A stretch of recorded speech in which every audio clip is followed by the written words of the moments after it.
ஆளுகின்ற திராவிட முன்னேற்ற கழகத்தினுடைய அரசும் சரி, அவர்களோடு கூட்டணியில் இருப்பவர்களும் கோவை மற்றும் மதுரை மெட்ரோ ரயில் திட்டங்களுக்கு மத்திய அரசு அனுமதியை நிராகரித்திருக்கிறது. வேண்டுமென்றே தமிழகத்தை மத்திய அரசு வஞ்சிக்கிறது, பிரதமர் மோடி அவர்கள் தமிழர்களுக்கு எதிராக இருக்கிறார் என்கின்ற ஒரு பொய் பிரச்சாரத்தை செய்து கொண்டிருக்கிறார்கள். கடந்த 14ஆம் தேதி மத்திய அரசு மாநில அரசுக்கு ஒரு அறிக்கையை அனுப்பியிருக்கிறார்கள். அதுல ரொம்ப வசதியா திராவிட முன்னேற்ற கழகம் எப்பவுமே அரகுறை செய்தியை, அது பொய் செய்தியை மக்களிடம் ஒரு பரபரப்பை உருவாக்குவதற்காக செய்வதில் தேர்ந்தவர்கள் என்பதில் எந்த சந்தேகமும் கிடையாது. அரசாங்கத்தை எப்படி அரைகுறையா நடத்துறாங்களோ அதே மாதிரி டெல்லியிலிருந்து வந்த அறிக்கையை கூட அரைகுறையாக எடுத்துக்கொண்டு வேண்டுமென்றே பிரதமர் மோடி அவர்களுக்கு களங்கம் கற்பிக்கின்ற விதத்திலே பொய் பிரச்சாரத்தை மேற்கொண்டிருக்கிறார்கள். ஒரு மெட்ரோ ரயில் ஒரு நகரத்திற்கு வர வேண்டும் என்றால் 2017 பாலிசியின்படி சில வரையறைகள் உண்டு. இப்ப உதாரணத்துக்கு கல்லூரியில மனு போடுறோம் அப்படின்னா +2ல பாஸ் பண்ண சர்டிபிகேட்டை வைக்கணும். இதெல்லாம் அடிப்படையில் இருக்கக்கூடிய விஷயம். இல்ல ஒரு குறிப்பிட்ட கோர்ஸுக்கு அப்ளை பண்ணணும்னா 60% இருக்கணும் அப்படிங்கிற ஒரு வரையறை இருக்கு. அப்படின்னா அந்த 60% மார்க் வாங்கினவங்க, அதுக்கு மேல இருக்கிறவங்க தான் அப்ளை பண்ண முடியும். நான் 55% தான் வாங்கியிருக்கேன், ஆனா அந்த காலேஜ்ல எனக்கு சீட் கொடுக்கணும்னு நான் அப்ளிகேஷன் போடுவேன். அந்த அப்ளிகேஷன் ரிஜெக்ட் ஆயிடுச்சுன்னு சொன்னா, ஐயோ அந்த பிரின்சிபால் பாருங்க எனக்கு எதிரா இருக்காரு, என் குழந்தை படிக்க கூடாதா, நான் படிச்சா தப்பா, அப்படிங்கிற மாதிரி ஒரு பொய் பிரச்சாரம் தான் இப்ப மெட்ரோ விஷயத்துல நடக்குது. 2017 மெட்ரோ பாலிசி மிக தெளிவாக எத்தனை பாப்புலேஷன் இருக்கணும் அப்படிங்கறத குறிப்பிட்டிருக்காங்க. அந்த டிபிஆர் ரெடி பண்ணும் போதே அப்ளிகேஷன்ல மைண்டோட அப்ளிகேஷன் இல்லாம நான் அப்ளிகேஷன் ஆஃப் மைண்ட்ல டிபிஆர் கொடுத்திருக்காங்க தமிழ்நாடு கவர்மெண்ட்.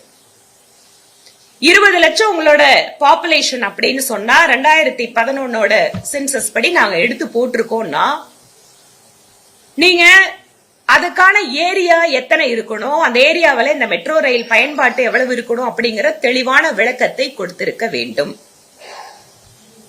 எதுவுமே இல்லாம நீங்க நாங்க பாப்புலேஷன் 2011ல குறிப்பிட்டுருவோம், அதுக்கு பின்னால லோக்கல் பிளானிங் ஏரியாவில இத்தனை லட்சம் பேர் இருக்காங்கன்னா, இல்ல கோயம்புத்தூர் சுத்தி இருக்கிற ஏரியாவெல்லாம் சேர்த்து நாங்க 1531 ஸ்கொயர் கிலோமீட்டர்ல இதுல பலன் பெறணும், அதனால இந்த ஏரியா இருக்கு, அதனால நாங்க அந்த பாப்புலேஷன் நீங்க கணக்குல எடுத்துக்கோங்க அப்படின்னு சொன்னா கூட மெட்ரோ ரயில் வரக்கூடிய ஏரியா அப்படிங்கிறது 257 ஸ்கொயர் கிலோமீட்டர்.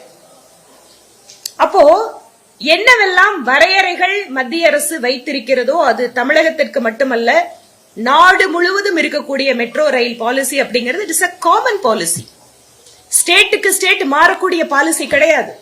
அப்படி இருக்கின்ற பொழுது அந்த பாலிசியை கூட ஒழுங்காக படிக்காமல் புரிந்து கொள்ளாமல் நாங்க அப்ளை பண்ணிட்டோம், ஆனா என்ன வேணா நடக்கட்டும், அதை வச்சு எப்படியாவது மோடியை திட்ட முடியுமா அப்படிங்கிற அந்த நோக்கத்திற்காகவே வேண்டுமென்று திட்டமிட்டு இந்த டிபிஆரை ஒரு ஃபால்ட்டான டிபிஆரை வேண்டுமென்றே அவர்கள் இதை கொடுத்திருக்கிறார்கள். அதே போல ரைடர்ஷிப் ப்ரொஜெக்ஷன் இதுவரைக்கும் இருக்கக்கூடிய சென்னை நம்மளோட தமிழ்நாட்டில் இருக்கக்கூடிய மெட்ரோவினுடைய பயன்பாடே 4 லட்சம் பேசஞ்சர் February 25 கணக்கின்படி. ஆனா கொடுத்திருக்கிற ப்ரொஜெக்ஷன் கோயம்புத்தூருக்கு 6 லட்சம் பேசஞ்சர்ஸ். அதாவது ஏதோ ஒண்ணு கொடுத்தா போகுது, கேள்வி கேட்டா ஐயோ மோடி நம்மளுக்கு எதிராக இருக்காருன்னு பதில் சொல்லலாம். அதே போல ரோட் டு நேரோ என்ஜினியரிங் இம்பாசிபிள். 22 மீட்டர் வித் இருக்கக்கூடிய இடங்கள் அடிப்படையா தேவைப்படுது அப்படின்னு சொன்னா 7 to 12 மீட்டர் வைடுல இருக்கக்கூடிய இடங்கள் அப்படின்னு அதுல தெளிவாக 2வது பக்கத்துல கடைசி பக்கத்தை மட்டும் எடுத்து போட்டுட்டு 2 நாளா ஐயோன்னு அலறி எப்படியாவது பிஜேபி கவர்மெண்ட்டுக்கு கெட்ட பேரை கொடுக்கணும், அது மட்டும் தான் நோக்கம். 2வது பக்கத்துல தெளிவாக மெட்ரோ அலைன்மெண்ட், அதுல உக்கடம் டு கோயம்புத்தூர் ஜங்ஷன்ல Nawab Hakeem road 10 to 12 metre width தான் இருக்கு. பிக் பஜார் ரோட் ஏற்கனவே நெரிசலான பகுதி, பெரிய கடை வீதி 18 to 22. அதே போல கோயம்புத்தூர் ஜங்ஷன்ல இருந்து நீங்க Ramakrishna mills, old post office road 7 இருந்து 10 தான். நஞ்சப்பா ரோடு, முக்கியமான கடைகள் எல்லாம் இருக்கிறது நஞ்சப்பா ரோடு 18 இருந்து 20, 22 மீட்டர். இந்த மாதிரி ஒரு ஃபால்ட்டான என்ஜினியரிங் இம்பாசிபிள். அந்த இடத்துல ஒரு மெட்ரோ போடணும் அப்படின்னு சொன்னா நம்ம பெரிய கடை வீதியில இருக்கிறவங்க, நஞ்சப்பா வீதியில கடை வச்சிருக்கிறவங்க எல்லாம் அவங்க கடை இடிச்சுட்டு போற மாதிரி ஒரு பிளான தமிழ்நாடு கவர்மெண்ட் கொடுத்திருக்காங்க. அப்ப எத்தனை பேரு அவங்களோட வாழ்வாதாரத்தை இழக்க போறாங்க? கோயம்புத்தூர்ல முக்கியமாக இருக்கக்கூடிய பகுதிகள் இருக்கக்கூடிய கடைகள் எல்லாம் இடிச்சு தள்ளுற மாதிரி ஒரு ரிப்போர்ட்டை சென்ட்ரல் கவர்மெண்ட்டுக்கு ஸ்டேட் கவர்மெண்ட் அனுப்புறாங்க. இந்த மாதிரி ஒவ்வொரு முக்கியமான விஷயத்திலையும் ஒழுங்கா ஹோம்வொர்க் பண்ணாம கொடுத்திருக்கக்கூடிய நம்மளோட ரிப்போர்ட்டை நாம எப்படி அந்த பாலிசிக்குள்ள கொண்டு போய் ஃபிட் பண்ணி அவங்கள கன்வின்ஸ் பண்ணி அந்த திட்டத்தை வாங்கிட்டு வரணும் அப்படின்னு நினைக்காம திட்டமிட்டு எலெக்ஷன் நேரத்துல எகைன் மோடி அவர்களுக்கு எதிராக கருப்பு கொடி காட்டுறதுக்கு ஒரு வாய்ப்பை நாம உருவாக்க முடியுமா அப்படிங்கறதுக்காகவே உருவாக்கப்பட்ட மக்களை ஏமாற்றுவதற்காக. எந்த மக்களை 10க்கு 10 ஜெயிக்க வச்சீங்கல்ல, கோயம்புத்தூர்காரங்களை சும்மா விட்டுருமா, உங்களுக்கு நாங்க மெட்ரோ கொடுத்துருமா அப்படிங்கிற பழிவாங்கிற எண்ணத்தோட வேண்டுமென்றே கோயம்புத்தூர் மக்களை வஞ்சிப்பதற்காக இந்த செயல்படுத்த முடியாத ஒரு டிபிஆரை தமிழ்நாடு கவர்மெண்ட் சென்ட்ரல் கவர்மெண்ட்டுக்கு அனுப்பிச்சிருக்கு. இதுல கூட நம்முடைய மாநிலத்தினுடைய முதல்வர் பிஜேபி ஆட்சி செய்கிற மாநிலத்துல மட்டும் நீங்க எப்படி குறைச்சலான மக்கள் தொகை இருக்கக்கூடிய ஏரியாவுக்கு கொடுத்தீங்க அப்படின்னு எக்ஸ்ல போட்டிருக்காரு. எக்ஸ்ல போட்டுட்டு அவர் ஆக்ரா வந்திருக்கு, போபால் வந்திருக்கு, பட்னா வந்திருக்கு அப்படின்னு எழுதி அழகா போட்டாரு. ஆனா அதுக்கு பின்னால கொஞ்சமாவது ஏன் அதுக்கு கொடுத்திருக்காங்கிறத அவங்க புரிஞ்சுக்கணும். பேப்பரா எழுதி கொடுத்தா அது அப்படியே எடுத்து கொடுத்துட்டு என்ன பண்றதுங்க? ஏன் ஆக்ராவுக்கு கொடுத்திருக்காங்க? Tourism exception. மக்கள் ஒரு இடத்துல வாழ்றது அப்படிங்கிற பாப்புலேஷன் ஒண்ணு. அந்த இடத்துக்கு வேற இடங்கள்ல இருந்து சுற்றுலாக்காகவோ வியாபாரத்துக்காகவோ வரக்கூடிய மக்கள் தொகை என்பது வேறு. அப்போ யூபி கவர்மெண்ட் என்ன பண்றாங்க?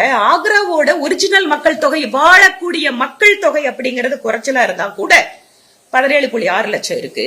ஆனா தாஜ்மஹால் இருக்கிறதால இது உலக அளவில் பிரசித்தி பெற்ற சுற்றுலா தலம். இங்கு ஒவ்வொரு நாளும் இத்தனை ஃபுட் பிரிண்ட் இருக்கு, இத்தனை பேர் எங்களுக்கு டூரிஸ்ட் வராங்க, அதனால எங்களுக்கு இந்த மெட்ரோ வேணும் அப்படிங்கிற திட்டத்தோட அழகா கொண்டு போய் கொடுத்து அதை வாங்கிட்டு வந்திருக்காங்க. போபால், ஏன் போபாலுக்கு கொடுக்கணும்? ஸ்டேட் கேபிட்டலுக்கும் நான் கேபிட்டலுக்கும் வித்தியாசம் இருக்கு.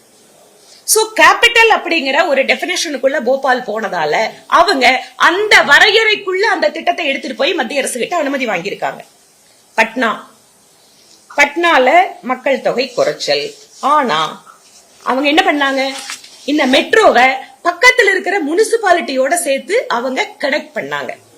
பட்னா சிட்டியோட மக்கள் தொகை 16 லட்சம் இருந்தால் கூட தானாபூர் முனிசிபாலிட்டி அங்க 1,82,000, Kahol municipality 44,000, Phulwari Sharif municipality 81,000, Danapur cantonment 28,000. எல்லாத்தையும் சேர்த்து பக்கத்தில் இருக்கிற முனிசிபாலிட்டிக்கெல்லாம் இந்த மெட்ரோவோட பயன்பாடு இருக்குன்னு கனெக்ட் பண்ணி அந்த பாப்புலேஷனுக்குள்ள அதை கொண்டு போய் கொடுத்து அந்த மத்திய அரசோட திட்டத்துக்கு அனுமதி வாங்கிட்டு வந்திருக்காங்க.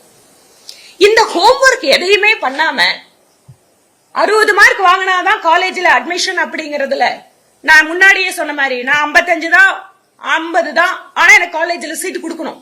எனக்கு சீட்டு கொடுக்கலையா காலேஜ் எனக்கு எதிரா இருக்கு. இந்த மனநிலையோடு திமுக அரசு கோயம்புத்தூருக்கு துரோகம் செய்ய வேண்டும் என்பதற்காகவே இந்த மாதிரி ஒரு நாடகத்தை நடத்தி கொண்டிருக்கிறார்கள்.